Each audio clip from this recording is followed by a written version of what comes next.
Lily, middle school language arts teacher, author of the Lucia Chronicles.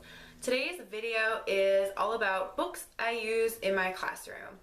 Currently, I'm teaching 6th grade, and I've kind of changed it up from years past.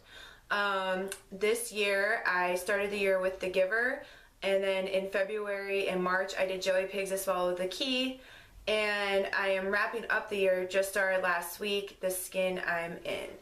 I've taught 5th grade, 6th grade, 7th grade, and 8th grade. So I've taught a lot of novels over the years. The most I've taught is 6th grade.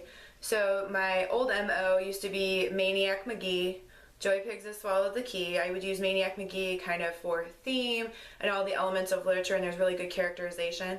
Then Joey Piggs to Swallow the Key I would also use for characterization and also tie it into figurative language. And I would end the year with Holes, mainly because it was fun, and I would just do, I would do it after OAAs through the end of the school year, and I do lots of mini projects because there's a lot of cool projects that lend themselves to that book. So that's what I would usually do when I taught 6th grade. So as you can see, I've sort of changed it up this year.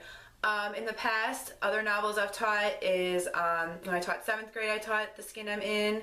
I also did The Witch of Blackbird Pond, which most of my students did not enjoy.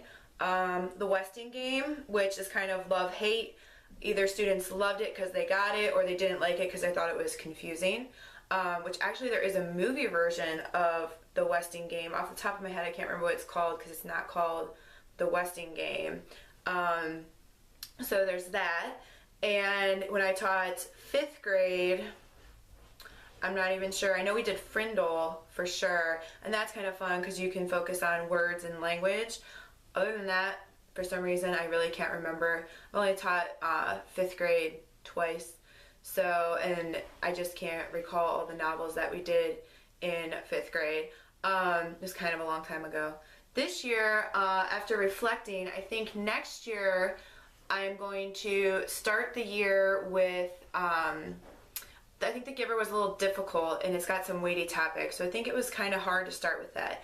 I think going into 6th grade next year, I'm going to do Joey Piggs to Swallow the Key first, because kids really enjoyed it, and I can tie it into characterization and then use it as a segue into figurative language. Usually I do it after figurative language, so I think it will work in that manner. Then maybe after winter break I will do The Giver, because I think that would be more appropriate, and we can focus more on theme and author's message and characterization as well. And then I think I'll wrap up the year again with The Skin I'm In.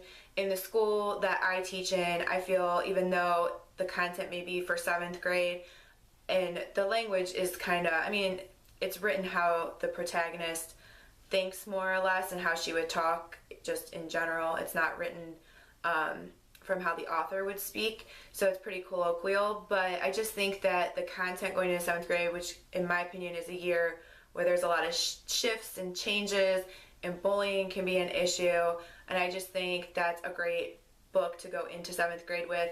My students this year are very much enjoying The Skin I'm In. I only have a couple who've complained about it. Most of them like it because it's written how they speak, and they've immediately invested in the protagonist, Malika, which is going to be very valuable as we get deeper into the book. We're only about a third of the way through. But it's not a very big book, so I think that is my plan for next year. So those are the novels that I've used in my classroom. Lots of repetition, but you know, sometimes you feel the need to change it up, so I really like the direction that I am headed in with my current novel choices. What books do you use in your language arts classroom? Let me know in the comments below. In the meanwhile, happy reading and happy writing.